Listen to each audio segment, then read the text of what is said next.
Қазіргі қоғамдағы жұмыс істеу кестесі, стилі, ритмі бұрынғыдан мүлде бөлек. Мәселен, бірі күніне 12 сағаттап жұмыс істесе, енді бірі таңғы 9-дан кешкі 6-ға дейін қызметте.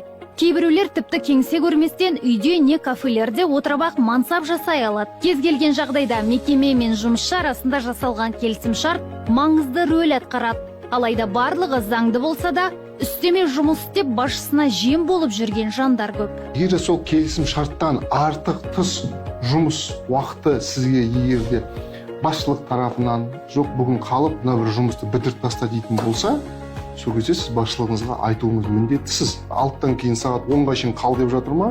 6-тан 10-ға шейін арыз жазып, мекеменің канцеляриясына немесе басшылыққа арыз жазып тастап кетуіңіз керек. Бір копия сізге. Айдың соңында сол есептеліп төленбесе, келесі айдан бастап басшылыққа талаппен жүгінуіңізге болады. Негізі егер де қасында куәлары коллективпен допустим, бір ай бойы сағат 6-тан кейін 10-11-ге шейін, 12-ге шейін қалып жүретін болса, коллектив бойы барлығы барып көріп жүрген айдың соңында арыз жазып, сол ақшаны өндіріп беруіне басшылықтан сұрауға әбден мүмкіншіліктері бар. Қазақстан Республикасының еңбек кодексі бойынша қалыпты жұмыс кестесі аптасына 40 сағат, күніне 8 сағаттан аспауы керек.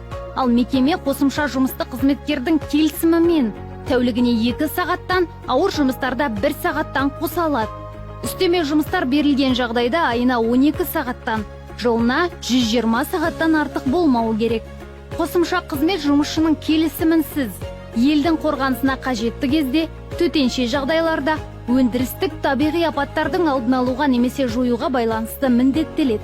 Сан түрлі құбырлардың қалыпты қызметі бұзылған кезде, ауысымдағы жұмысшы келмеген жағдайда да қосымша тапсырмалар беріледі. Алайда үстеме жұмыс жүкті әйелдерге, 18-ге толмаған қызметкерлерге және мүгедектерге тапсырылмайды. Ол айтылады ғой, бізде ондай жоқ. 8-ден 8-ге дейін істейсің, 12 сағат.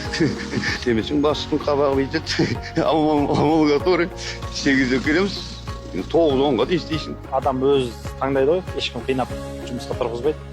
Сондықтан өз жұмысы болғаннан кейін шыдау керек. Уақытысында ертерек өзі бітіре алса қайтады ғой, сол бітіре алмағаннан кейін сондықтан қалатын шығар жұмыстан 6-дан кейін.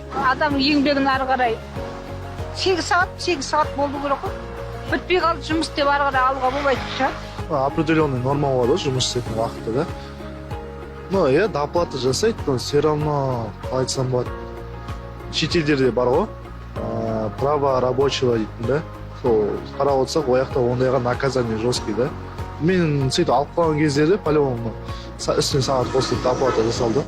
Жұмыста құқық бұзушылыққа тап болсаңыз, заңгерге не қызмет орныңыздағы еңбек инспекциясына жүгінуіңіз қажет. Қымбатты көрермен, өз құқықтарыңызды қорғай біліңіз.